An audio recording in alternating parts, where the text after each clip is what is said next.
Qualys has brought together vulnerability management and patch management, letting security teams discover vulnerabilities and apply patches immediately, all within a single, unified app.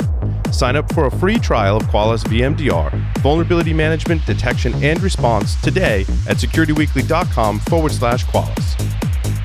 Can you pinpoint the 10 security gaps in your attack surface that account for 90% of your risk? It's impossible using a combination of scanners, pen tests, breach and attack simulation tools, and manual processes. But attackers can find your gaps. They perform recon and target the weaknesses with the best return. The Cycognito platform sees your external attack surface the way attackers do, eliminating blind spots. Powered by a global bot network, the Cycognito platform prioritizes your highest risk security gaps, integrates with existing workflows, and reduces operational costs. Visit securityweekly.com/Cycognito.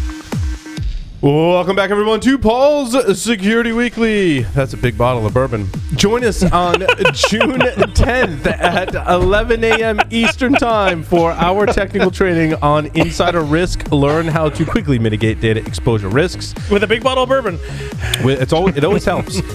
Then on June 24th at 11 a.m. Eastern Time, learn how web application firewalls can help mitigate exposure in a complex threat landscape. Visit securityweekly.com/webcast to register today. Of course, you can always visit securityweekly.com/on-demand to find the complete archive. Alrighty. On to the security news, which means that's an empty bottle. That's about an empty bottle of scotch right there. Should we talk about the steer in the room? Yes. I think we all want to talk about that. Is that the CFAA? No, the other one. No. JBS. Oh, the JBS one. Yeah, that was like old news for me, I guess. But it was Tuesday. You can still get meat, though. I mean, we didn't have any problem. But then again, we have a butcher that butchers the cows, like right there in Johnson. Oh, you must share said Rhode Island beef and veal. Oh, I think I found them online. I've been meaning to go. We did a brisket the last weekend. Oh, we had a good supply on hand. We didn't have to worry about running out. Same. Well, yeah, because I think if you're into smoking meat, you have a pretty hefty supply on hand. Yep. In your freezer. Yes, you do. And I got a new. Oh, sorry, Lee. Go ahead. Are you a new smoker? While we're on the topic of beef, I want to hear about you. You got a new smoker? Well, Lee was going to say something when I cut him off. Sorry. So the thing that was a friend of mine said about the meat producer is, they had all these interruptions because of the hack, which is understandable. But didn't we used to prepare and butcher and do meat by hands without computers? What happened? Yeah, but so many businesses today, Lee, are inventory, billing, distribution, time clocks, their computers are like a thing. But now. You're right, and I think about this back to the Colonial Pipeline thing too, in that their OT network, the ones that run all the conveyor belts, and there are butchers actually in there doing the meat cutting and all that stuff, but the meat is delivered to them on conveyor belt. Those things were probably all working just fine. The problem is they didn't know where to ship it. They didn't know how to bill for it because those same thing with the pipeline. The IT systems were down, so they had to stop sending meat because it was a financial thing. Yeah. So can I take a little spin on it because I'm interested in your guys' opinion. Paul's been on it once. I do a virtual happy hour on Wednesday with mostly retired ex-military DOD, DHS types. So it's all about national defense. Lots of generals and admirals on it. And so this was a discussion topic last night. But what we were talking mostly about was the I guess for some people it was the frustration by some that the government doesn't do more to intervene. We should take action. We should do something. I mean, these are guys that are ready to, take virtual arms, so to speak. Yeah, I mean, someone should be grilled in this situation. Well, very good, Paul. That's a big bottle of bourbon. Yeah. But they were basically, we were debating, and I'd be interested in your guys' perspective on whether or when a cyber attack constitutes an act of war. That's a great question. I mean, I think the initial steps that we need to think about is that Attribution is still hard. I mean, there's not always a smoking gun. Oh, see, I went really far for that one, but you really did. I was trying to ask a serious question, Larry. It's interesting because when we talk about acts of war between nation states in the past, a lot of times it's pretty clear that it was the nation state that sanctioned billions of dollars of money to, build a fighter jet program and go drop some bombs on someone, right? That's very clearly a nation state activity. And the implication is that there was loss of life, or it was an act of aggression, something like that. So that's part of the weaving the fabric together. Yeah. What we have in cybersecurity today is how does a nation state government regulate and control the attacks coming from various criminal groups that are using nothing but computers and the internet to do it, and complicate that with attribution of those people. Sure, we can all point the finger and go, yeah, it was Russia, but was it sanctioned by Russia? And how do you prove that? You're going to go declare war on someone, you better have some evidence that's happening. Yep. And even if you do, is that going to make the problem any better? Is Russia still going to be going that's great, you declared war on Russia, but we have nothing to do with the Russian. Some have nothing to do with the Russian government, perhaps. But on the converse, they may not be. The actors may be acting independently of the Russian government, but maybe if they don't want to get their ass declared war on, maybe they should take a little bit harder stance on some of these organized crime groups that are doing these types of things in their country. Or even outside of their country. It doesn't matter where physically you are. I think all countries then would have to take a stance too. Yep, agreed. But how do you do that, right? Because you're talking about criminals at this point, and we all know that you don't deal with criminals. In fact, you don't deal with nation states with sanctions or policy. As much as the United Nations and NATO and all that is going to throw a fit saying that diplomacy is the answer, BS. I'll call BS all day. We've never dealt with the world in diplomacy. We've always built bigger guns and dealt with things through threats and the thought of retaliation. Yep. If acts of war happen in the cyberspace, the declarations now declare that we have to respond in accordance with whatever level that equals the level we were attacked with. Well, that becomes very difficult. One, you got attribution. Two, you have how do you respond to something that is very hard to measure? You're talking about ones and zeros and maybe something that has collateral damage or economic effects, but that's hard to measure in cyberspace. Mm-hmm. How do you respond accordingly to dictate? Yeah, you're getting more to what I was interested in picking up on, Tyler, which is defining when is the cyber attack an act of war. Yes, attribution is a part of it, and response is certainly a part of it. But is an attack against our petroleum industry an act of war? Is an attack against our beef industry an act of war? Is an attack against a water treatment plant an act of war? Transportation systems, what MTA said they got hacked in April. And it was a hack. And then Mass Transit Authority for the ferries and such got ransomware the beginning of this week. So do you fire back? And if you do, what's proportionate? Or is that even a thing? Or you just let them have it every time? But if you fire back, what are we firing back at? Yeah. Right. Well, I mean, you could almost now compare this to look at it just as terrorism. And how we dealt with the terrorist threat, or deal with the terrorist threat today, I should say. I mean, we went after groups that had guns, and we went after groups that we knew clearly were in direct opposition of our mission and our mission statement as a country to have free and diplomatic relations across the world, right? And we went after people that looked like those people, to be honest, and may or may not have had anything to do with the actual and had a geological or geographical pinpoint of at least where to start. Right. That's, again, very difficult to do. What are we going to do? Shut down the power to specific buildings where we think criminal organizations may be using shared space or shared rack space that has other collateral damage? This becomes very difficult in the cyberspace. It's clear we can't treat it like any other threat. I think that's what which I think is really the problem, just established, right? Yeah.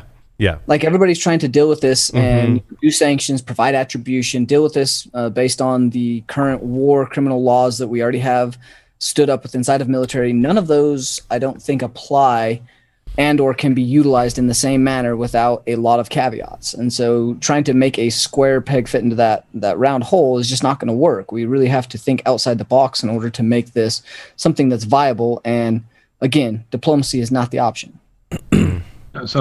So part of the thing behind my question is there still a lot of thinking that parallels this with a kinetic weapon attack as opposed to a cyber attack, which is very different? Or do you think that people are getting it up at the higher levels? There was a lot of discussion about a kinetic attack last night with all the military types and trying to split hairs on the definition or redefining or reapplying the definition. And there were a few dissenters, but I would say the consensus of the group was that these things do constitute kinetic attacks. So interesting one for those of us. Which reminds me, I need to send an email based on last week's show. I'm currently listening to a book called 2034, which is a novel of the next World War by Elliot Ackerman and Admiral James Stavridis. Yes, thank you. Stavridis.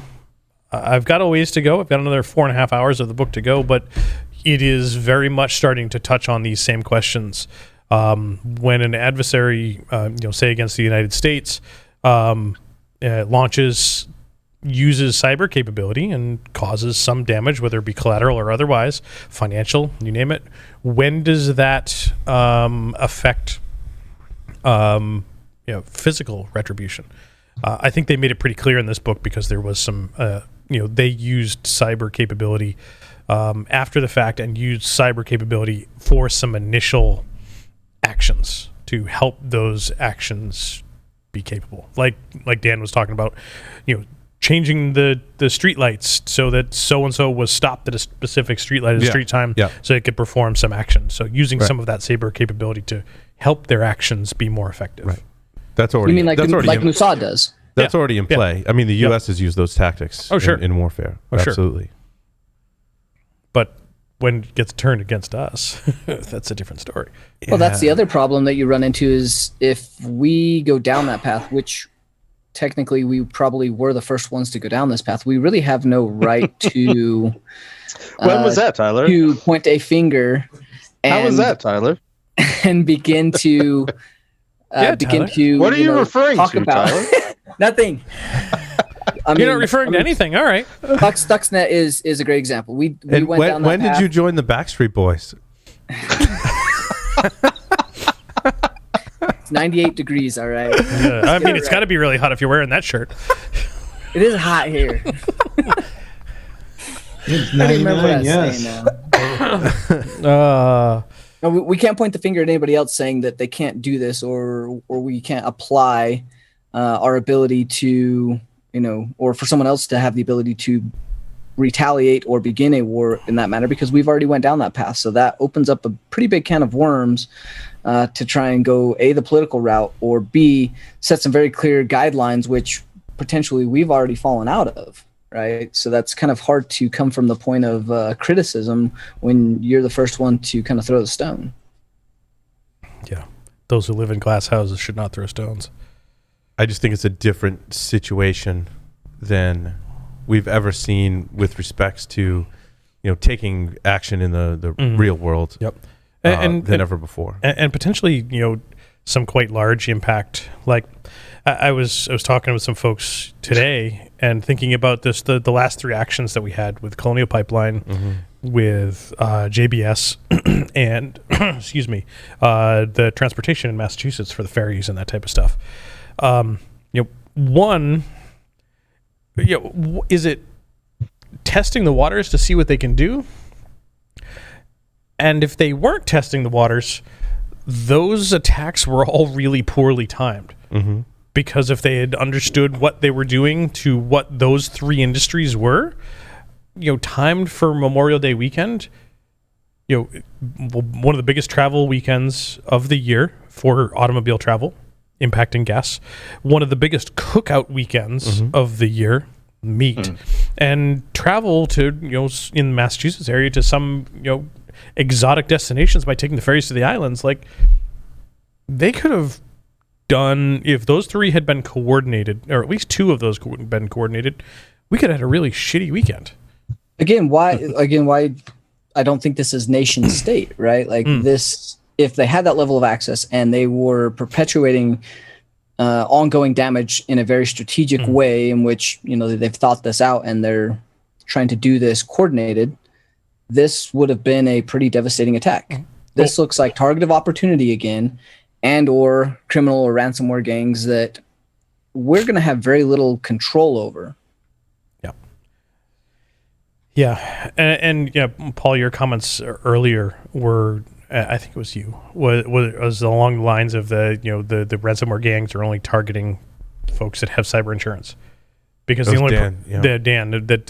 only people that are really getting hurt there is the cyber insurance folks, because they know they're going to get paid, because the cyber insurance folks will pay them, and the insurance companies are the ones. It's not JBS and it's not Colonial Pipeline that's really going to be hurt financially.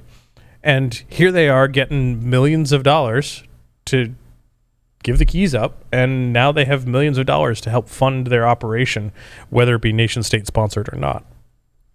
Didn't you say the other day that this is like the first year that the insurance companies are losing money in this deal? Yeah, they're freaking out right now. That's right. I mean, insurance companies are really trying to figure out how to deal with this. And they've so far made money on cyber insurance. This is the first year they've actually lost money, and that is due to what they're having to pay and the level of or increasing attacks and severity of those attacks. Yeah. It's clear, like, calls to action to shore up our defenses, and cyber insurance is not the answer to this problem. What's interesting is within the U.S., answers to this problem come in the form of laws and regulation. We can look to PCI, we can look to the RICO statute, we can look to a lot of different laws and regulations that have curbed criminal activity. Of course, it just pops up in some other form. This is interesting, and one, it's cyber, and two, it's international, right? And this is a new problem to deal with.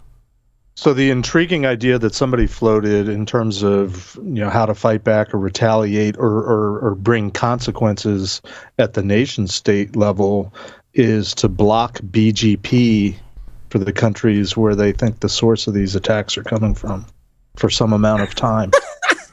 Did they really think that was going to help something?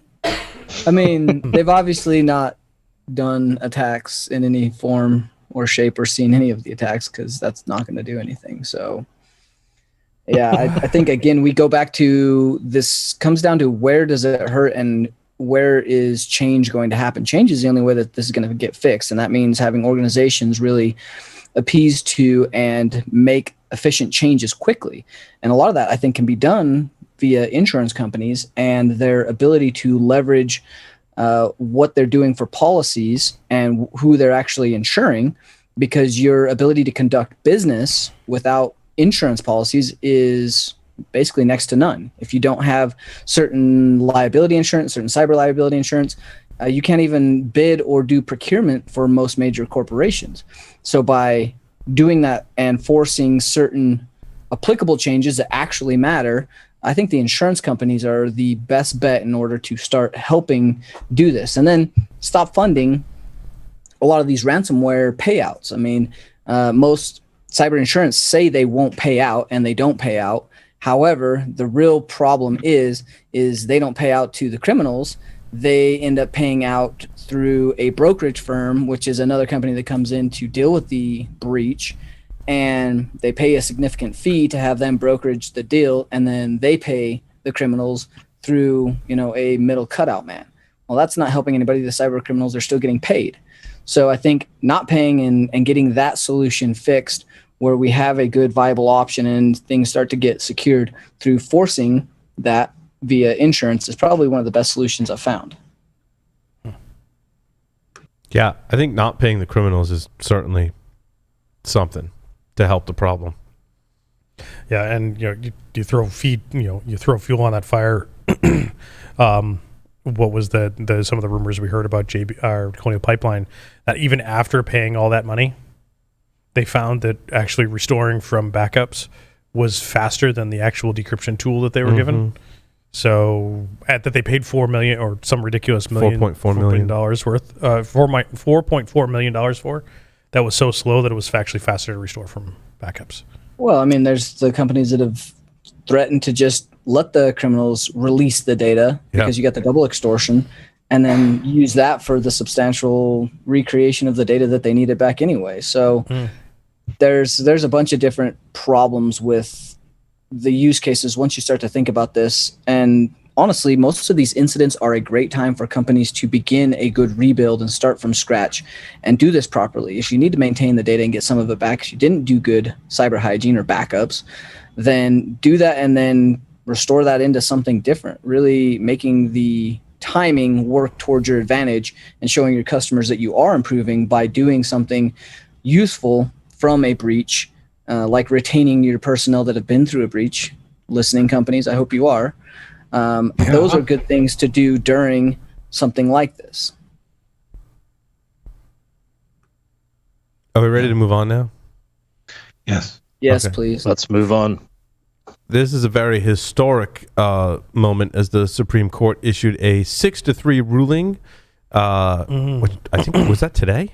Yes, today. It was today. That was today? Yeah. Wow. Shit. Yes, today. That improper use of a computer system by someone allowed to use it does not fall under the Computer Fraud and Abuse Act. It's the first time this ruling or this law has been challenged in this way. Decades-old hacking statute, of course. Do you guys know who the first person was charged with the Computer Fraud and Abuse Act? Trying to convict Wasn't me. Robert T. Kevin Mitnick. Yeah, Robert T. Morris. Morris. Yeah, Morris was the first one to be charged with that. At that time, Mitnick was like on the run for like the second or third time or something like that in history. Well, it was a few years apart too. FBI donuts. It's interesting. So the prosecution argued that Van Buren's use exceeded authorized access, putting him in violation of the CFAA. The defense argued that such an interpretation, quote, I quote, would attach criminal penalties to a breathtaking amount of commonplace computer activity. If the exceeds authorized access clause criminalizes every violation of computer use policy, then millions of otherwise law-abiding citizens are criminals. So clearly, I mean, there sounds like they're putting a stake in the ground to unauthorized and what that really really means, which is, I mean, historic, but interesting nonetheless. I don't think they're going to flesh it out very well, honestly, for a long time. And I think it's a good thing that they start to look at, but let's be real. This is legal. This is law. And there's always a caveat. There will always be a good argument one side to the other. I think that the laws are very, very overstepping right now. And you're right. Like, everybody would be in violation of some form. In fact, I know there'd be a ton of violations to a good portion of those laws for a lot of the stuff that we end up doing. You abuse the EULAs on a daily basis, and you're not getting sued by every company out there. So I think it needs to be reined in a little bit and very clearly defined if they're going to utilize it in some manner that's useful, not this big, broad overstepping thing that the FBI can step in and seize all the things and charge you with a legitimate charge because, well, there is a broad breadth to what they have available to them. I think it's interesting going back to the Morris case. I was listening to that in the Cyberpunk book, which I finished, which was really good. And I found two things about the Morris case interesting. One, it did, I think, did exemplify how broad the CFAA is and still is today, although this recent ruling today closed it in a little bit. But also, my assessment was, I'm not a legal expert, but Morris had kind of like a bad lawyer. And I mean, I'm sure he was a great attorney, but at that time, there weren't a lot of attorneys that were intimately familiar with computers and computer crime laws because they were very new at the time. So I think he just had a bad lawyer for that situation. Had the wrong. I wouldn't say I wouldn't say bad lawyer. The wrong lawyer, I mean, I should say, Jeff. You're right. Yes. There was no precedent. The laws on the books prior to the CFAA had to do with wiretapping, and it had to do with telegraph, and it dated back to the 30s. So it was uncharted territory. So, and the prosecution had a very tech savvy lawyer, Michael Rash. Is that his first name? Mark Rash. Mark Rash. Yeah, Mark Rash. That was the prosecution. I met him many years ago. Yeah. So. Yep. In fact, he might be in the Tribe of Hackers book. Probably. Yeah. Well, what's interesting too is Morris actually put software in other people's computers, and I think that's how they really came to the conclusion that it was in fact unauthorized access. Where I think is what's interesting today is like accessing an API that's publicly exposed. Is that authorized or unauthorized? And that's some of what this may be addressing, right? Which is interesting. I mean, just because it's there doesn't mean, but you're not putting software on it. You're just accessing something that's available. Yeah, and it's kind of like back in the day, like enumerating a number, like changing a number in a URL from a 1 to a 2. Is that authorized or unauthorized access to a computer system? Exactly, especially when it's unauthenticated or any of that type of stuff. I think it was Weave that tested that and lost. Obviously, he went to jail for that. Lee's got his hand up. He's got a question or a comment. So when I was reading this, I was thinking about back when they first put the U.S. Patriot Act in, and we were talking to some friends that were in law enforcement, and they were taking the advantage of, they would just arbitrarily look up somebody because they were interested if they were good, bad, or otherwise, without any just cause or case. They just look somebody up. And, when a friend of ours said, who was having trouble with her boyfriend, thought, we had something to do with it. She says, well, I looked up and did a background check. You guys are okay. And it's like, wait a minute, you got to have probable cause, and there's got to be constraints. I mean, I don't want to criminalize but on the other hand, there's got to be a good middle ground here. It can't be open season. Yeah. What's authorized and what's not. Back in the Morris time and the Mitnick times of things, I mean, I remember having arguments with the general counsel, we called them at NSA, not lawyers, but they were resistant to putting, back then, if you were logging in, you were using Telnet or a dial-up, connection, and you were dropping into a shell. And they, a lot of people said, well, just put up a banner saying, you must be authorized to use this system, and then you're good. And they were making a legal argument that was actually contra. I'm going to not try to use the fancy word. It would actually work against them if they did try to prosecute somebody. And I never understood their logic, but it sounded good at the time. That the best example I can think of is anonymous FTP was very common back then. If you're inviting anybody in to log on to a system, how do you validate that somebody's authorized or not authorized? When you're letting, when the door's open. And the analogies that they were making at the time were, if a criminal walks through the front door of your house that is wide open, is he breaking and entering? And these are the things that lawyers argue about and debate, and why the book about torts is that thick. And none of these things actually really matter to keep the criminals that are causing all of the damage out. This is literally usually applicable to people like researchers, or applicable to people that are, may not have nefarious intent in place. They're the ones that usually suffer from these types of laws, which is where I think I get my feathers ruffled a little. Well, a lot of times they'll try and argue intent, but it's the unauthorized access that gets you. Get you this conviction, right? Yeah, and I was really confused when I read the act, because a lot of the correlation I had was they seemed contradictory. Like one of the examples, and I think what I got from the case was that the gentleman in question had access to a license plate database, and He was given authorized access to that as part of his day job. And he went to his day job and was asked by a friend who paid him $5,000 to look, or a private investigator paid him $5,000 to look up a license plate. He had rights to use that system. He was given it by his employer. Yeah, we talked about this case and when it broke. Yeah. And my understanding is that the ruling here for CFAA basically made that type of access not against the law. That you were given access to this, whether or not you chose to use it for ill intent, that's a different story altogether. You can still be prosecuted. Yeah, but just not under CFAA. Yeah, like what's the law that covers you took money to do something, but you're authorized? It's not like you're taking money to commit a crime. Yeah, there's something else there, but the point was that he was being prosecuted under CFAA for accessing a system that he shouldn't have. No, but he should have, because we should really have an attorney on the show to Yeah. ask these questions to about this particular case. Yep. And on the converse, the other one that I was saying, like now with this ruling that like so many things that we do every day could be against the law, like sharing your Netflix password with someone. Right.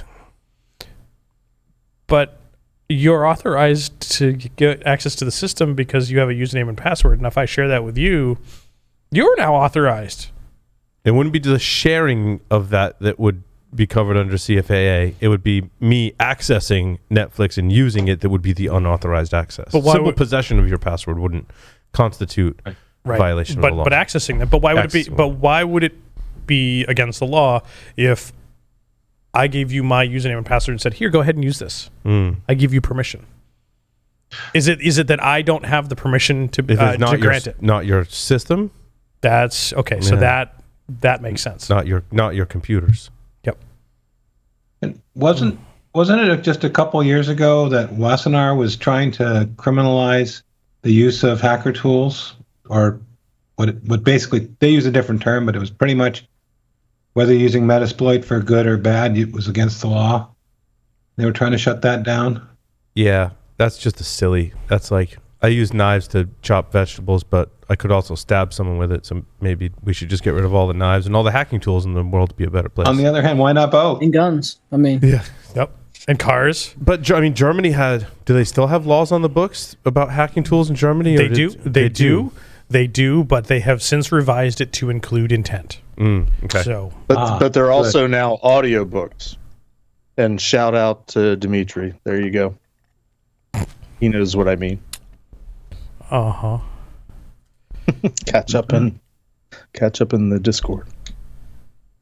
Oh, sorry. I wasn't paying attention to the Discord. Yeah, same. I am reading, Jeff, while I have you, because sometimes we don't have a chance to talk other than on the show. I'm reading Crypto by Stephen Levy. Actually, you're listening to. I'm listening to it, yes. Because I know Jeff makes that distinction. And there was... I think this is if there's math in it, how does that convey on audio, just per chance? Certain parts are seriously curious. No, like certain parts are seriously kind of like they're explaining a very high level public key cryptography, which requires some brain power to even explain at a high level. And driving and doing that is probably not a very wise idea. But there. And I guess like I knew this but hadn't thought about it in some time. And I think you've mentioned this, Jeff, that like at one time, I love it when the light bulb goes on in your head. It was a lot of light bulbs that relate to your story very specifically, right, that you've told on the show. Is that like at one time, NSA was the place that held close all of cryptography. And that's like there was no cryptographic systems outside of NSA. And it was DES that was the first one that they were in cahoots with IBM to be like, yeah, you can do like this one thing. The Lucifer chip, right, was the first one. But now this was all before you were working at no such agency, correct? Or around the same time? I was curious where it was in the timeline. Yeah, when was... I feel like DES is a little bit older than my time, but we might be contemporary peers. Somebody Google when DES was invented. It was in the early to mid 70s ish time frame. I thought it was 70-ish. Because so Diffie, Hellman, and Merkel had the first paper on public key cryptography, which I never I mean, not that it's simple, right? But with the way the book broke it down was like, well, like rather than having one key, we just split the key into two pieces. And I'm like, oh yeah, like that is how public key cryptography works, right? I'm like, like it really was. Pretty much. Yeah. Obviously, there's a lot more. Yeah, there's a lot of math. A lot of math involved. Yes, but which is why I think it would be hard to just talk through the math on an audiobook. Yeah, this book doesn't, I started reading some other articles, and there's no warning is the article how deep they're going to go into the math, and some of them I'm I start reading, then all of a sudden there's formula upon formula, and I'm like, all right, now this wasn't just a quick read. What is that symbol? I've never seen that before. Never seen that before. Yeah, but really cool to look into the history of crypto, to think about there was a time where the government controlled all of the cryptographic systems, that there was this extremely small group of mathematicians and researchers that came up with what would be some of the first public crypto systems. Kind of cool. People like Diffie and Hellman kind of come to mind. Why?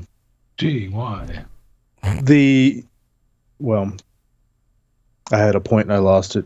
Carry on. All right. Lee posted DES is from 77, I guess, is when it's officially came out. Yep. Gotcha. Yeah. What I was going to say was NSA was a monopoly, essentially, for crypto. Yeah. For U.S. intelligence agencies, the military,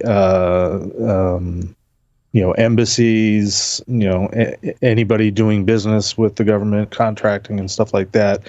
And I think, frankly, when I went to work for NSA had two parts. It had the operations side, which is what we all know and love NSA for, and there was also the defensive side. And when I started, it was called ComSec, and then later it was InfoSec, information security.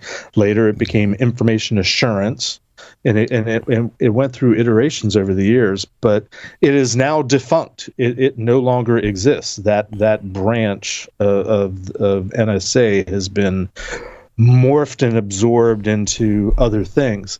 But when I was there, and the PGP had come out, and people were starting to figure out, hey, we don't have to go to NSA and pay through the nose for crypto that we don't have a choice over. We can get it for free.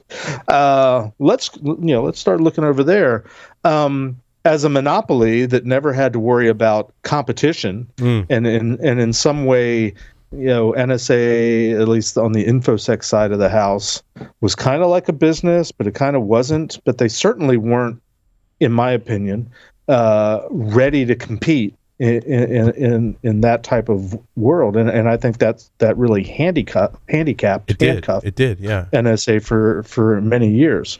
I got in trouble one time because when we got reorganized into this thing called the Systems and Network Attack Center, which is where the PIT was formed officially, there was some muckety-mucks representatives of all the divisions of this new organization that got together on a think tank working group and came up with a slogan for our new snack, System and Network Attack Center. And so they, somebody barged into the office one day and had all sorts of stickers and handouts. Here's our new motto, and here's what our here's our slogan. Isn't this great? And isn't this cool? And of course, all of us immediately started ripping into it. I probably ripped into it a little bit more than others, and the guy got really pissed and stormed off. And I'm like, wait a minute, I've got the perfect slogan for NSA: yesterday's technology tomorrow. Boom. It's interesting. They were mic drop. A lot of theories that the initial DES system with the 56-bit key was done on purpose by the NSA, so they could decrypt essentially with their capabilities by limiting the key space, and that's how we ended up with triple DES. And that's just which wasn't certified for export use. Not certified for export use. Yeah. Neither was PGP. Right. Yep. Don't get me started on triple DES. That's a whole different nightmare. It was like a whole story behind DES and triple DES that I never realized. The other interesting thing was, Diffie was going out and like finding these people and trying to pick their brains as to like how crypto work and how it works and how we could come up with something new. And it was a painstaking process, and not a lot of people told him a whole lot of information. And he had like, you know, copious notes about like they would like leak like tiny little hints, and he would put those together. Just cool story. I'm really digging the book a lot. Can we get out on the sidewalk? I look forward to more light bulb moments, Paul. Yes, yeah. It's kind of cool to go in the Wayback Machine through that journey. Yeah. Cool. What else we got? Sidewalk. Sidewalk. The Sidewalk? Amazon Sidewalk. Yeah. Oh, is this the thing where it's I had the story, yeah, right? it where is. They're leaking, share your Wi-Fi with your neighbors. Yep. Yeah. Or anybody else that happens to be standing in front of your house on the sidewalk. Why would you do this? We established this is a bad thing, that other people should not be on your network. Because then your Amazon devices are more likely to be connected, so it's better. Well, like I connect to their network? Like how does this work? Yeah, it's like it connects to whatever it can find, because, you know, the network in your house is crap, right? I don't know. It just For the love seems of God, weird. everybody turn this on for me. Don't worry, it's on by default. You have to opt out. Yeah, you have to opt out. The good news is you can opt out at the account level, not at the. You don't have to do it each device. Right, because originally it was you had to opt out at each device. And then they made it at the account level. But yeah, it is, Tyler, it is opt out, from my understanding. Yeah. Which reminds me. So wait, there's a 900 megahertz spectrum. There's a 900 megahertz radio inside Echo Ring tile trackers and stuff. I wouldn't be surprised. Isn't that one of the Bluetooth ranges? Nope. Yeah, so that's, it's that's 2.4. Yeah, it says combination of Bluetooth and 900 megahertz spectrum. So 900. That's that backhaul for secondary channels. Yeah, so 900 megahertz would be something like LoRa or some other proprietary 900 megahertz protocol. You can do Zigbee over 900 megahertz. It's not as common. So does that mean like if I have a ring, if I have a ring and my Wi-Fi network is out for whatever reason and you're my neighbor Larry, it'll connect to your Ring device? Or? Well, so the point of Amazon Sidewalk is that casual passerby can see your device through like Bluetooth, and then the Ring will share your network password with those folks so that they can use your network to get access to the internet. Oh, that's horrible. That is very little low bandwidth, and you can't tell who's using it. There's no visibility to who's on that connection. Oh, this is what universe was this a good idea? Over 2 years ago, I eradicated all Amazon devices from my home. Yeah. Well, as part of some of the things like, Tyler, why was this a good idea? The point being was that I think they envisioned that they could create an effective mesh or a detection network. So like you could put an Amazon Sidewalk device on your dog's collar, and when the dog got out of the yard, that was that thing. It could like be running down the street connecting to all these Amazon devices, and you could track in real time through Amazon where the dog was. Because it's like a mesh network without necessarily. So it's like Tile. So Amazon's going to buy Apple because Apple just released their Tile version, and now they're going to hook all the Amazon meshes together, and the world's going to be kumbaya. Yeah, pretty much. I mean, on the other hand, there was a legitimate. When I first started messing with the Ring, before it was Amazon, one of the problems I had was the strength of the Wi-Fi out where the Ring wasn't good enough, and they actually sent me a Wi-Fi repeater. I mean, if it could have joined any network in range and started to work, it probably would have made the customer support a little easier. But it still doesn't make me want to sign up. Yep. My suggestion: go turn this off, because sharing your password with unknown folks for sharing the password for your Wi-Fi networks for unknown folks is not a great idea. It's off over here. I didn't eradicate all Amazon devices. I still have Ring. Crap. Go turn it off. Yeah. Speaking that of Ubiquiti Ring looks nice now, right? Yes. Yeah. Fortunately, now there's a lot of other, competing vendors that have doorbells and cameras and stuff like that. Yes. Non-cloud ones. Actually, Tyler, you recommended me Reolink. Huge fan. All the recording happens on my network. Kind of like it that way now. And the Ubiquiti Dream Machine now incorporates access. So all closed network, it does NVR, does access for door access and their like Ring or alarm systems plus video recording. Like all of these companies that are starting to move only to cloud is not a great idea. Yeah. As much as you trust Ubiquiti. I mean, they've had issues, but we know. They have. Yep. Vulnerability management is the key to stopping attacks. I think it's kind of interesting. And I really thought it was going to be the like rah kind of vendor post, but they do. I thought had a good point. Sumed touched on it. We could have a whole segment just on what is a vulnerability. And in this article, they state vulnerability. Virtually anything could become a security vulnerability. Applications containing legacy components, old software, outdated operating systems, employees, users, everything has moving parts, third-party components and services. It all creates new vulnerabilities. And I think that's what we're coming to today. Well, something I've been harping on, that a vulnerability is not just a missing software patch, right? It takes many different shapes and forms, and even more so Not necessarily a vulnerability, though, right? I think if we rephrase that, if you would have said risk, right, that makes a lot more sense. Like misconfiguration is a risk, vulnerability is a risk, people are a risk. What you do with those risks and how you manage those, that's kind of is it a risk or cybersecurity is it a threat or is it an exposure? Let's start to mince terms here. I've been using more the term exposure. For like I like that because it doesn't carry that connotation that it's a straight software vulnerability. I'm missing a patch. Hey, there's a Discord question for you, Paul. Okay. Very important. What cigar are you smoking? Right now in Oliva V Milano Robusto. There you go, beefy. 2190. Pretty good too. Jeff, to be in the studio smoking a cigar with you. I know, right? Jeff, are you going to weigh on vulnerability versus threat versus exposure versus risk? How do we contextualize this? You've harped on this point in the past because we tend to mix these terms together.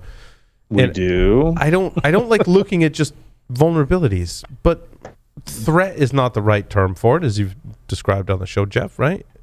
Right. I've been leaning on exposure to talk about not really just a misconfiguration, but all those things that could lead to bad things happening. I mean, that's kind of a cliche term, too. I don't want to repeat myself, so let me try a different tact this time. The way I learned it was, risk is a function of vulnerabilities, threats, and countermeasures. That's very simplistic. There's a lot of math involved because I learned this in a math office.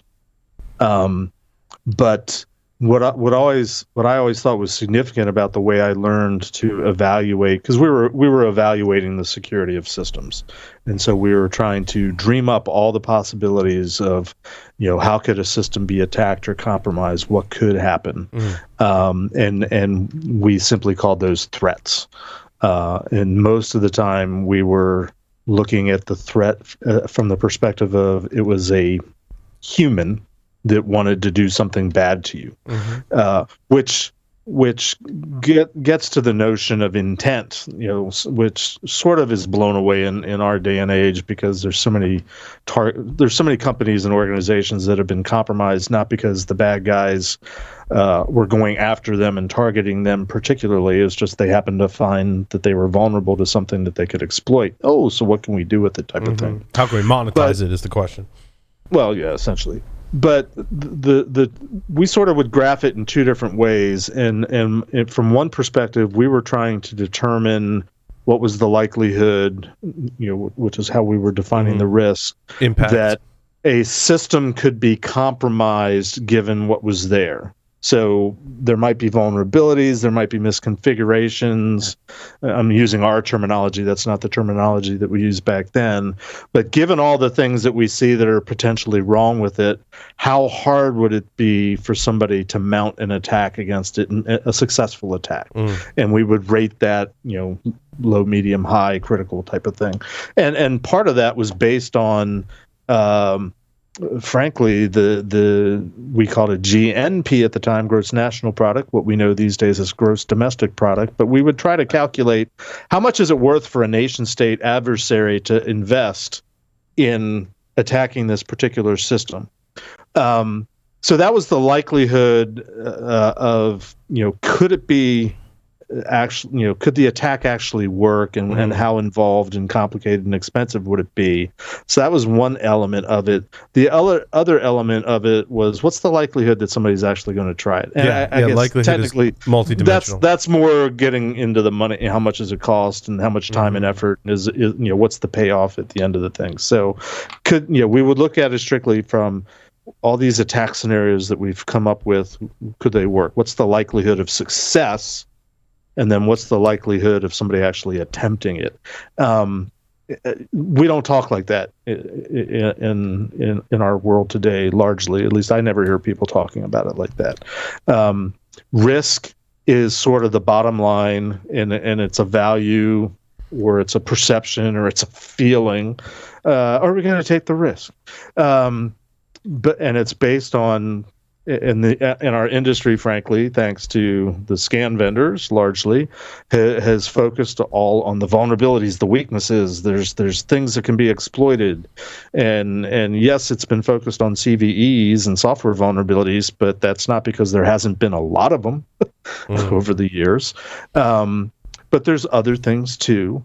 Vulnerabilities can be in processes, vulnerabilities can be in configurations, vulnerabilities can be in available services that aren't being used, available software applications that aren't being used that or don't know about, so on and so forth. The threat these days is usually what I would call the attack. But if you think of it, and we talk about the WHO as threat actor, but the threat is the bad thing that's happening. And again, what's the likelihood that somebody's going to try that? What's the motivation? We used to talk about motivation of threats. Does somebody have it out for you? Again, from a national security perspective, there was different factors, motivations, like, do they have a political grudge? Are they being blackmailed and somebody's forcing them to do it? Are they in it just for the money? Largely, the recent attacks on infrastructure notwithstanding, most of these organizations are just in it for the money. They're just trying to monetize things.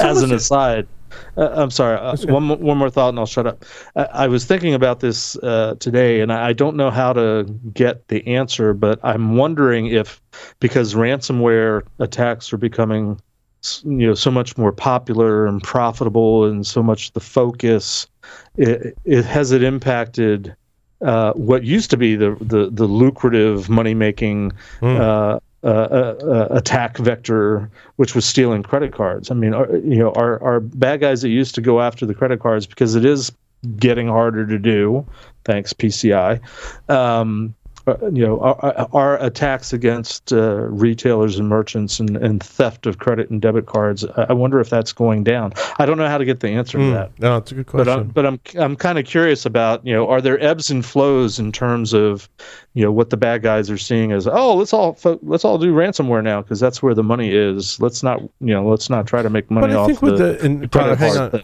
we'll go to Tyler next. But just when you're talking, Jeff, it kind of spawned a thought of a lot of it comes down to lack of or missing controls, right?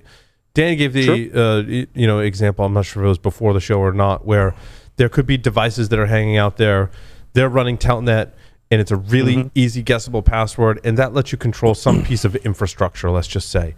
That system could be fully patched, right? It could be super but it's running telnet with it. So it really comes down to not even a configuration or a patch level. It's lack of or missing controls that we're trying to get our arms around.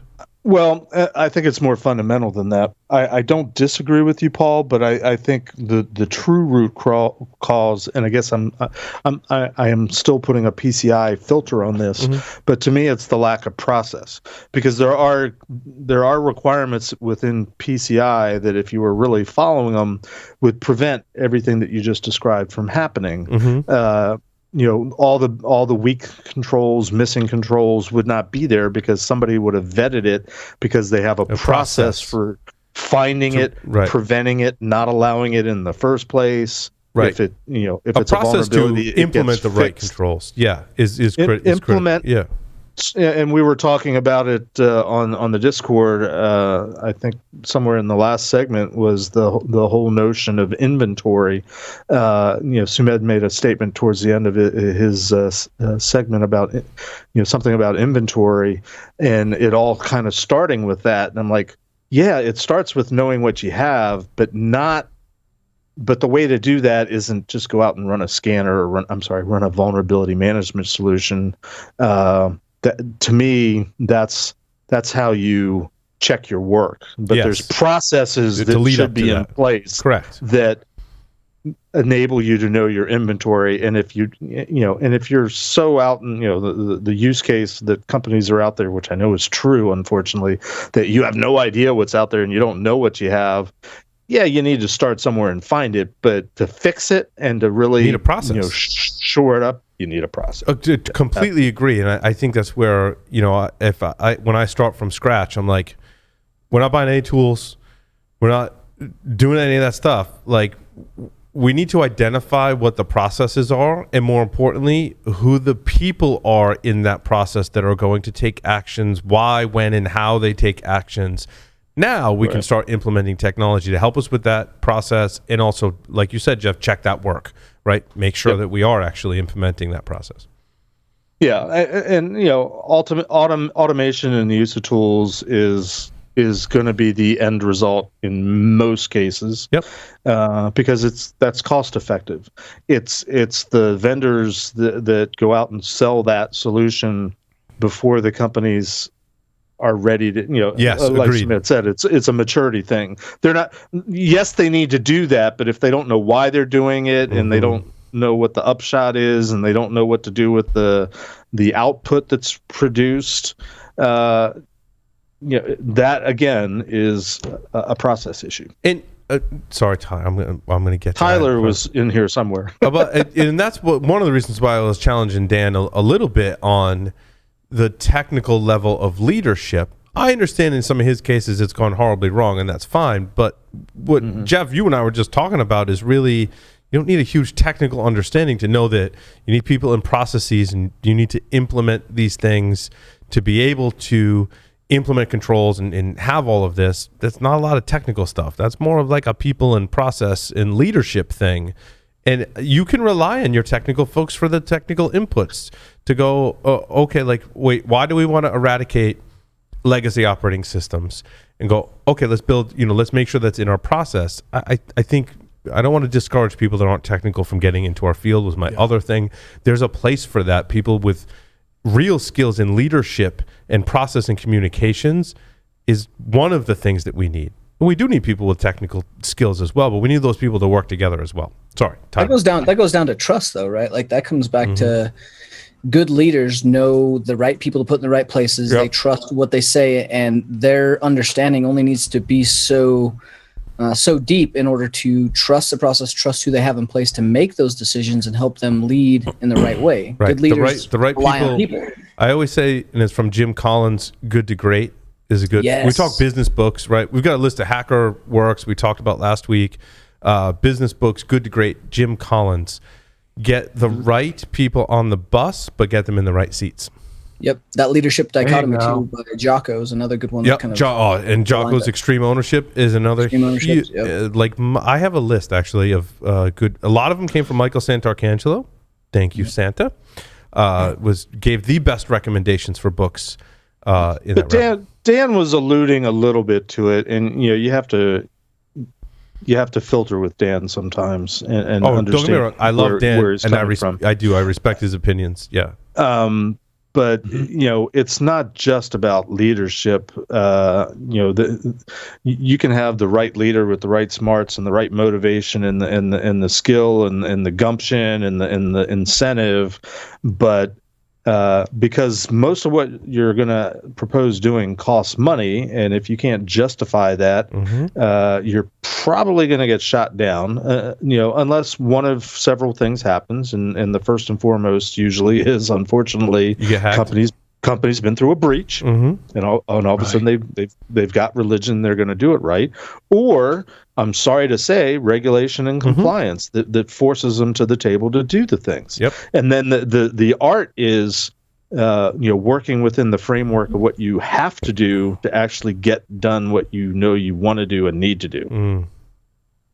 That's, by the way, the approach that I have taken as much as possible when I come in as the third party QSA to say, okay, hi, I'm here, we have to do this thing. Why don't you let me help you by let's work together and let's figure out what you need and make it happen. We'll call it PCI because management doesn't understand, but they know they got to make PCI go away. That's how good pen tests happen, though, too. Right? That shouldn't just be for PCI or compliance. Like good pen test companies, good security companies work very closely with the blue team to understand what their hangups are, why there's configurations the way they are, and then help provide them the impact and the impact statement, the business statement necessary in order for them to get the changes that they've probably been saying internally anyways.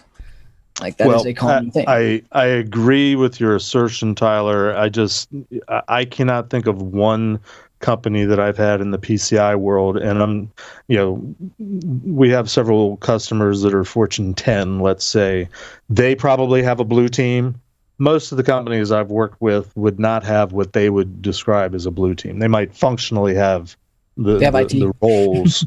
They have IT, and they've got the security group and then they've got the compliance group that's making them do all sorts of stuff, and nobody talks to each other, and everybody sees me coming, and it's like, oh geez, here comes the auditor. How do we make this thing go away? That's the great thing about security, the security consultancy versus the auditor, right? Is we come in and wreck stuff, but oftentimes when done right, I can facilitate, and we often do facilitate, those meaningful conversations between groups that establish long-term relationships and put good roadmaps and strategic assets together so that they can start to begin making those relationship changes and those cultural changes and shifts. Again, good security companies should do that. Is ransomware really the thing that we should be using today? Because there was an article, 9 ransomware early warning signs. I was going to say, define and using.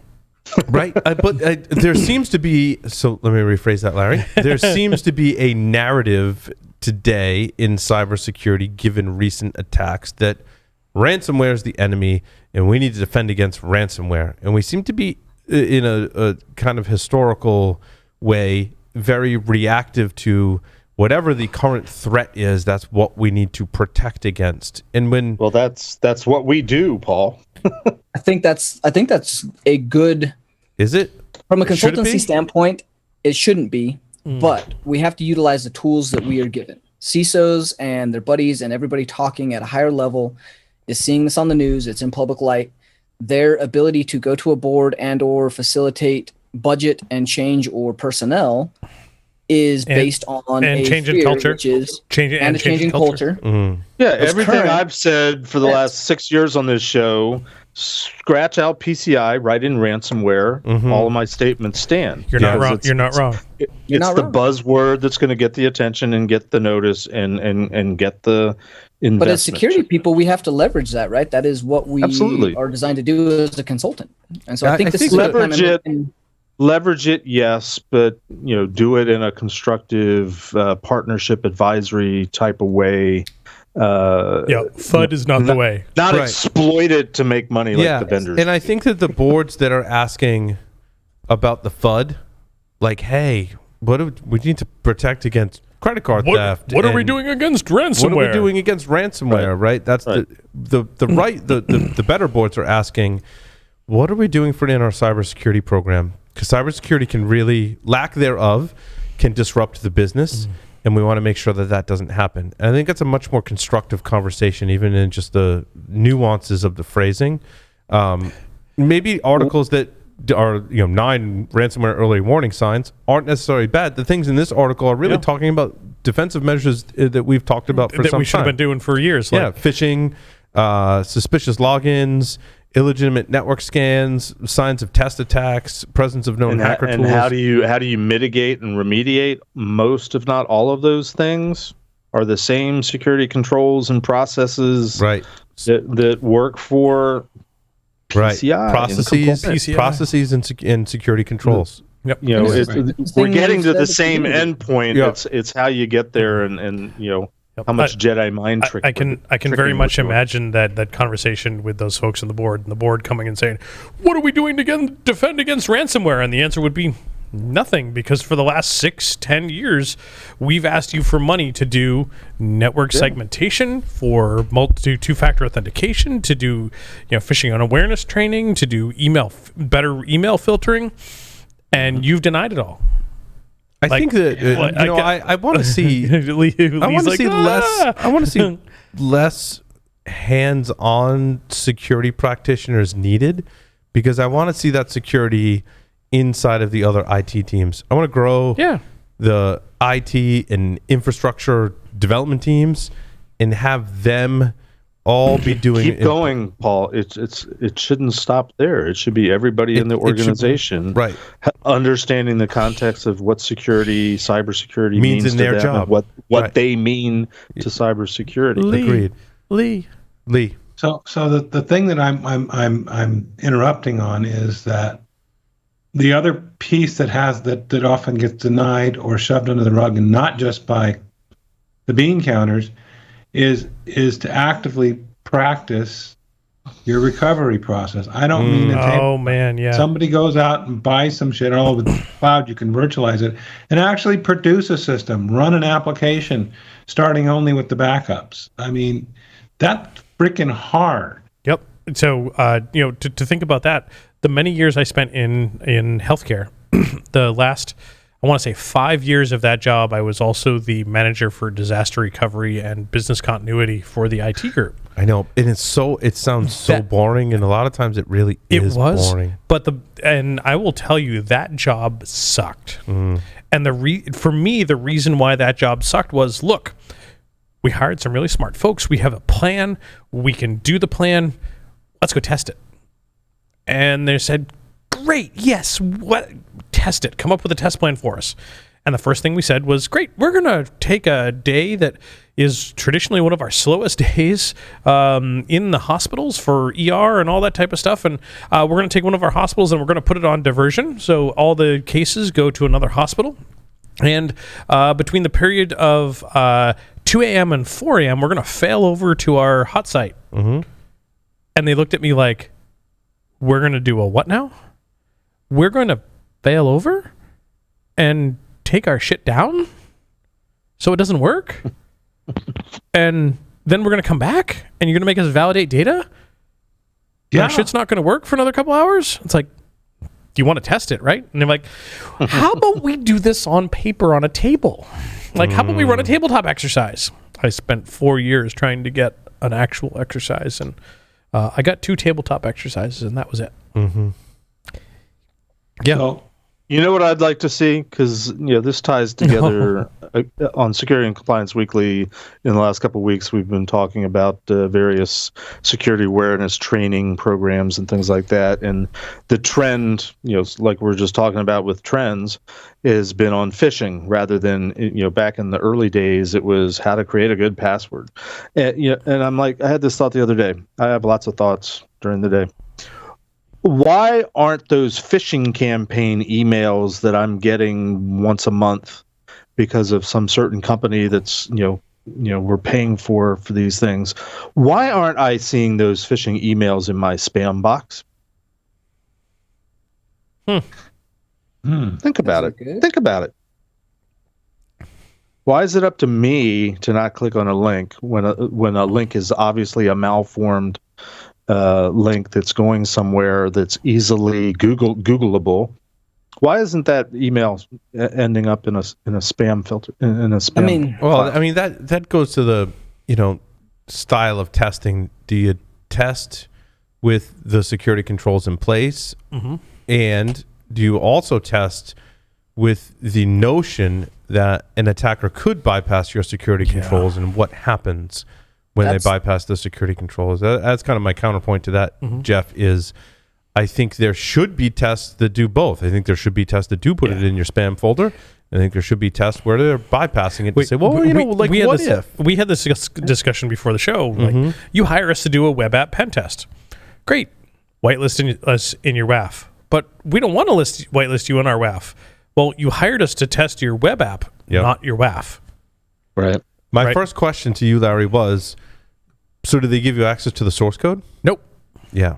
And to me, that's the fit. I'm all for testing with the WAF. Yeah, but me too. Like, we've got a limited time for the test.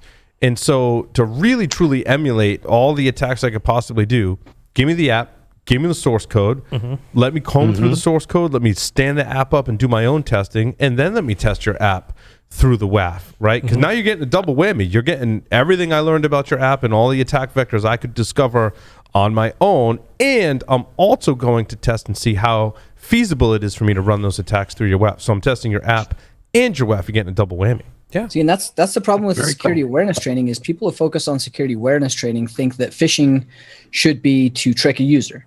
That's not the point. The point is to train the user. So you should be telling your users you're doing phishing, sending them very good fishes that are making it in there, and providing them with why these particular things, hands-on training, why this is happening. It's funny, I'm Tyler, I'm fishing for access. I'll get in. Drew from Living Security said the same thing.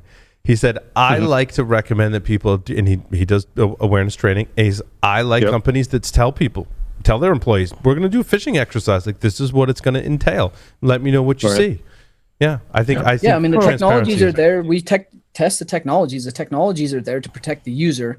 We need to test those. And if I am testing those, I'm going to get past them. Yeah, that's fine. What happens after I get past them? That's not on the user. Like, I'm going to get the user to click. That's fine. The user is there as first line of defense, and their job is not even to defend. And then we. Sorry, Jeff, real quick. And then, Tyler, how many times have you and I worked on a phishing engagement together when the customer has come back and said, yeah, you can't use that pretext because it's too real? All the time. Every goddamn time. You know why? Because we're devious.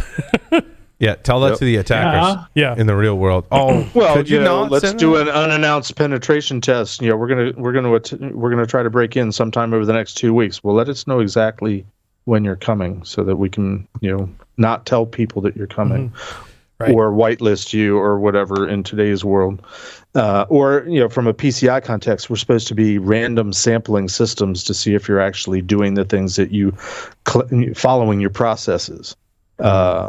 But we'll tell you which systems we're gonna show you. No. Give me a random sampling. Let me pick. It's all variations on a theme. And part of that, I think, a pretty good segue is a discussion of agile security testing. It's a combination of an agile development model with security testing. I have some questions about it. Me too. Is that like when you have to run an obstacle course while you're doing the testing? No, not that kind of agile. Oh, okay. Agile development, Larry, not agile. You said agile pen testing. You got to limber up before you do agile security testing, I know. I like jump roped yesterday.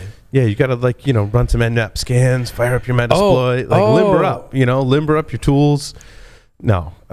So agile is do manual testing, in a strict, maybe not in the strictest sense, but an example is I do manual testing of an application, or for functionality or for security, and I go, I have a finding. So what I'm going to do is, before I even go fix that finding, I'm going to go write a test that discovers that finding. I'm going to go develop the fix for it. And then in my test suite, every time I deploy a new application or system, that test is going to be in there. Then I'm going to continue my manual testing. I'm going to keep iterating. Every time I have a finding, I'm going to develop a test for that finding, and then develop a fix, and then keep and keep iterating. All right. I really like this applied to security. I hear you're really good at that first manual step. It's very agile. Yes, I'm very agile. But don't boom. I want to harp back on Paul for real quick since he disagreed with me. Damn it. So you want to teach your customer, your employees, your users about. Oh, we're going back to user awareness. So you've been stewing on this. This is going to be good. I have been stewing on it. We're putting Lee to sleep. Part of it's because Dimitri is like, I just had this argument this week because they had some group in his company that was doing phishing campaigns, and his group was catching it all. And they're like, could you drop some controls, please, so our security awareness training could work? I think it's reasonable that the employees should expect most, if not all, the phishing attacks to be blocked. Now, so what's left? You teach your employees, don't open attachments if you don't trust the source. Don't click on links if you don't trust the source, or maybe you just don't do it at all. What else do you teach them? And can you teach that and encourage that and condition them to not do that in ways other than carefully crafted emails that are exploiting not a clever link or URL, but the very premise of what you're teaching them is unless you trust the source. Because that's mostly what these things are exploiting. Oh, it looks like it's coming from the boss or from my manager or my friend. I don't think there's a tremendous amount of value in teaching your users not to open attachments or click on a link. I agree. The value in awareness testing is teaching your users to verify and then trust. Wherever it comes from, whatever shape, form, or fashion it presents itself in, the training should train you to verify that first and then trust. It is to verify that message. I agree with that, and I think that boils down to, in today's world, you hover over the source address and see if it's really, your company's domain. Even more simple than that. Go ahead. When you get a request, phishing comes in the form, largely it can be categorized as a request to do something, a request to click a link, a request to log into something, a request to download an attachment. Anytime someone using a digital means is requesting something of you, the users need to be trained to verify that first. Is this something So it's mostly the link. Because some of the ones that I've seen are, it's from somebody in the company to another person in the company. Hey, did you see the photo that somebody took of so and so? Here's the link to it. So they're not asking you to open it. You're abusing someone's job function, right? Like, yeah. HR's job function is to open resumes. Like, you have to open resumes. That's part of your job. So I send you a bad resume. Accounting's job is to account, and there are invoices that must get submitted or viewed. Like, what's their process for procurement? So there needs to be things in place that eliminate the risk from doing job functions for people. And when that fails, that's when you have problems. I wouldn't say eliminate, Tyler. I would say greatly reduce, but also couple that with a verification process as well. Because like you said, there's going to be a function of someone's job. They're going to have to perform this function. If they're verifying first, they should have some indicators too, but verify that, am I expecting that? And if I am not expecting that, there's a way to validate that. Maybe I am expecting that and I still validate it and go, yeah, you submitted this invoice. Sometimes it's designed too. Like, hey, you're going to submit me an invoice. You submit it through the system. And I log into the system, and that's where I go get it. Now, you're not eliminating the risk 100% really ever, but you're greatly reducing that risk, and you've got other controls in place. But I think the best controls are training the users to do that verification step, because oftentimes the fraudulent communications come in the form of, like, I need you to take this action, like, right now, right away. Right. There's an urgency. I have a question, though, a technical question for you guys. In as much as you guys have told me that the real ransomware phishing emails aren't necessarily exploiting a vulnerability, but they're actually launching code, is there a difference between clicking on a link where I'm on my company laptop or workstation versus I'm on my mobile device looking at my email and I click on a link. Sorry, you can't see it. There is a difference. It could be a difference, but if the link is attempting to collect credentials, doesn't really matter what device you're using to input those credentials. It depends on if you sign into it, right? Like I have one that displays a mobile web page that will capture credentials in like a 2FA session token if you provided that. If it's a computer, then I am either trying to capture credentials and or launch code. The SOCAD or Apache redirect or whatever it is going to recognize your user agent string and like direct you in the way that the payload is going to be most effective. It's interesting. We have ways to validate messages cryptographically, but that when you look at the various kind of missing controls or exposures as we've defined, right? Those typically, we covered in the webcast today. It's like poor passwords and authentication is one bucket.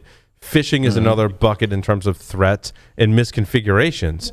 And I said the most scary thing for me is attackers that use all three to basically pull off a phishing attack, which means if an attacker comes in and compromises Tyler's account, they can cryptographically sign Tyler's messages to me. I'm like, oh, well, that's got to be Tyler because it's signed with his key. There's math involved that validates it's him, but there's still an attacker behind it. So it makes that whole thing really But you're touching on that 800-pound gorilla that makes us all shudder is the fact that everything we're talking about is not 100% guaranteed. Yeah. And there's organizations out there that say, why bother then? Lee, Lee, sorry, you had comments in there. Yeah. Did you have comments? Closing up? Question. Oh, no. He's talking to the boss. Oh.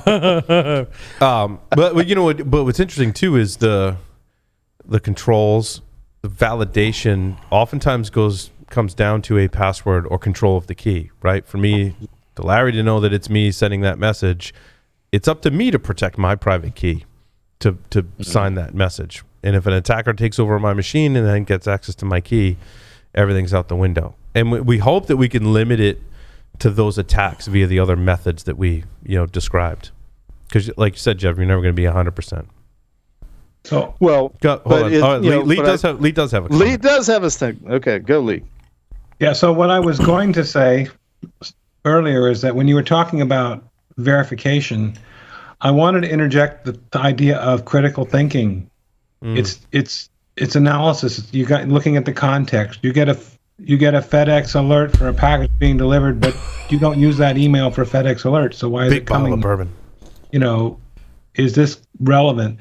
Yeah, that's why I think it's more than validation. I think it's critical thinking. Yep. Yeah. I almost got nailed by one the other day. Like I got a text and I looked at it and the preview here I still have it. They get me too, Larry, with I just placed an order with this company and I received a message from that company that's like, I gotta track my package. And I'm like, oh, I don't need to verify that. Like I already placed an order. And then I'm like, no, shit, I still need to verify that. Yep. Citizens Online, your Citizens bank account has been locked due to unsuccessful sign-in attempts.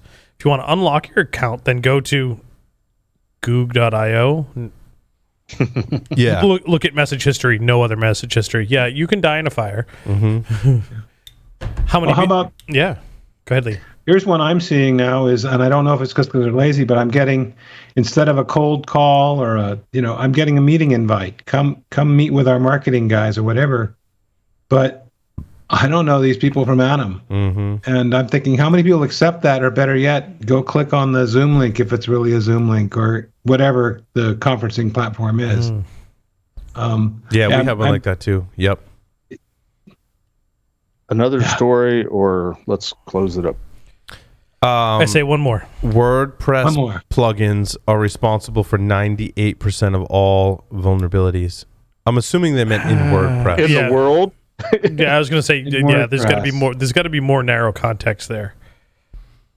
Yeah, I can't see that scope being 90% of all vulnerabilities, but it's WordPress plugin vulnerabilities a week as of late, or sometimes multiple a week. It's crazy. The reasons I'm not sure fully capture it. I mean, they say not all plugins follow the security protocol.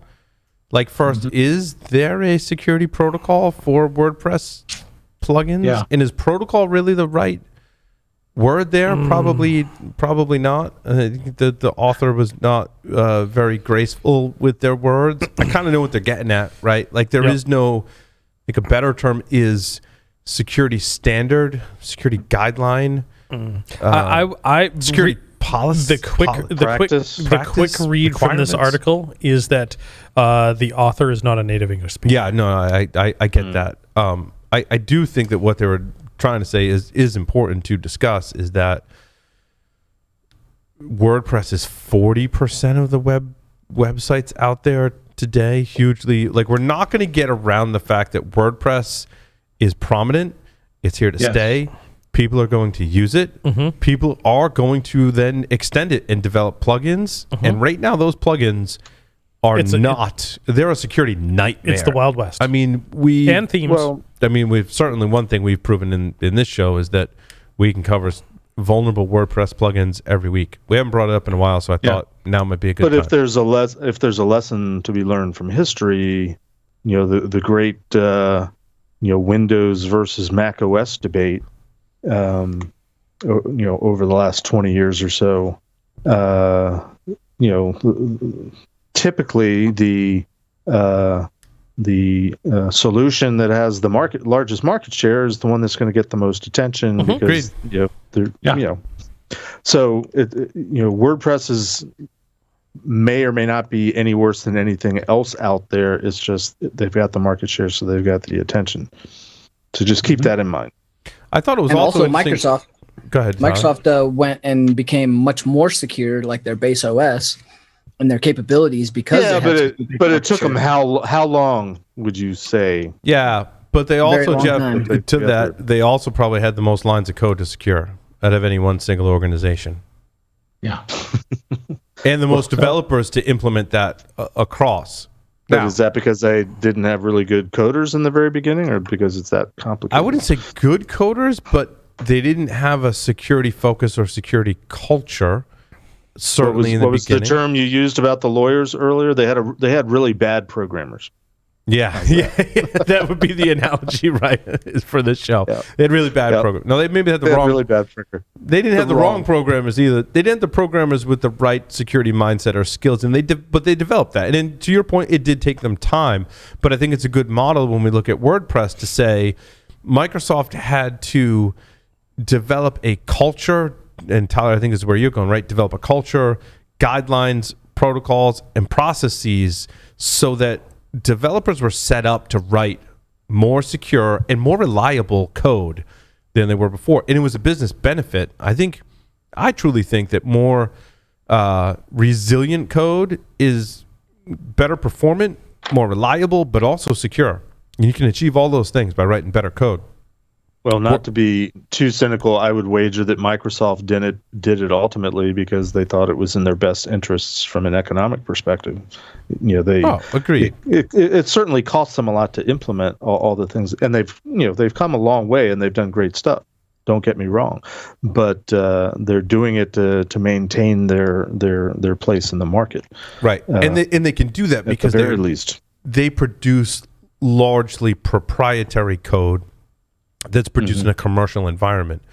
WordPress is in trouble, and to their benefit, the core WordPress code and the core PHP code has come a long way in terms of implementing security. I mean, you can pick on PHP all day long, but the core framework has light years ahead of where it was security years ago. I mean, you remember some of those old like PHP security insecurity controls, I think you could say, like in your configuration that would just allow heinous uploads, and they fixed a lot of that stuff.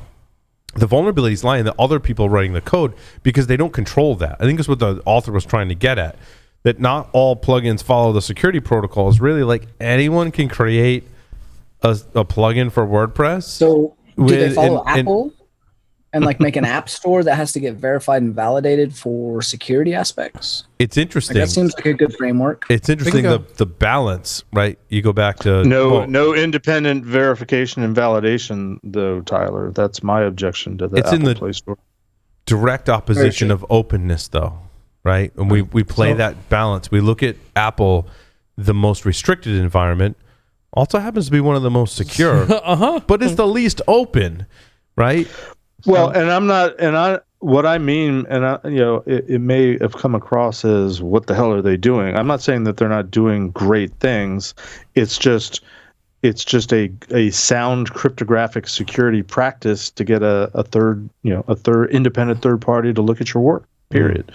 Have we used to call it IVNV, independent. I forget if it's validation or verification and validation. Maybe Lee can correct me, but that was an important part of all of our work at NSA in terms of testing things, was to have a third party review your work. But someone's got to make those changes once it's reviewed. Sure. That's the problem with WordPress plugins. There's so many people writing that have already written so many lines of code.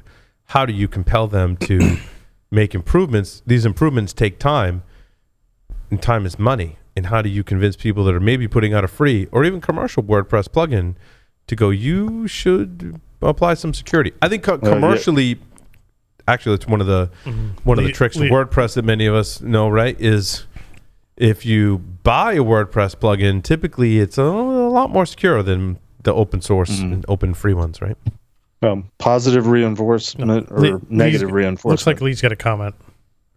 So I was going to say a couple things. The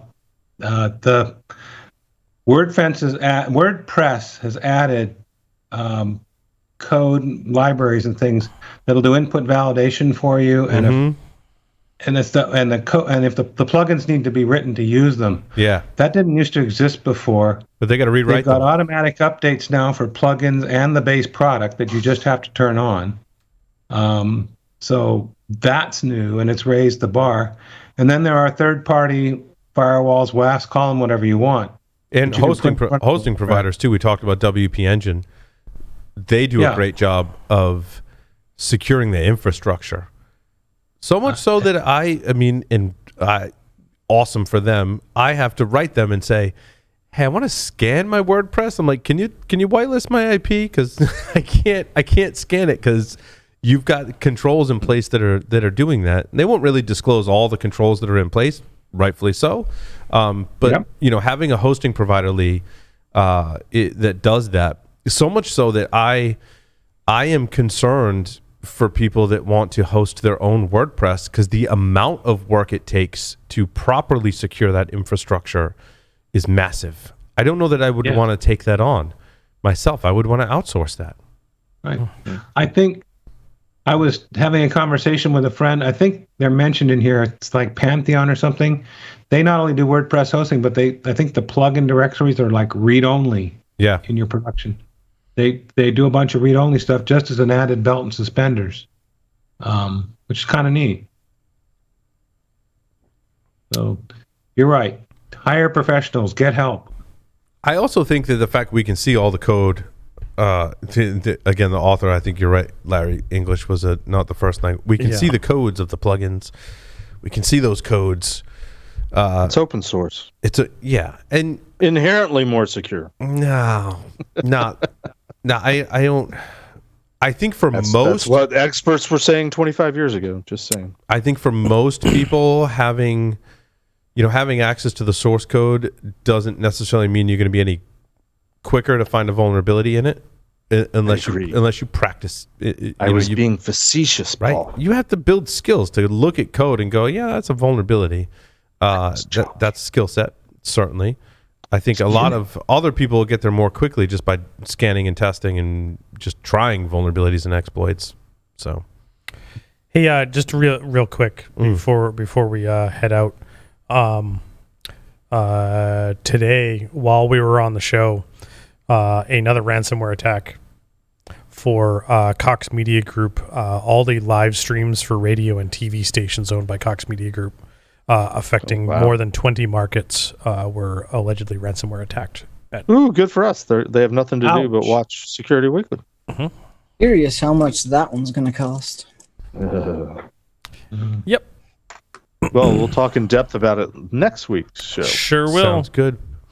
Thank you, everyone, for listening and watching this edition of Paul Security Weekly. Larry, take us out. Over and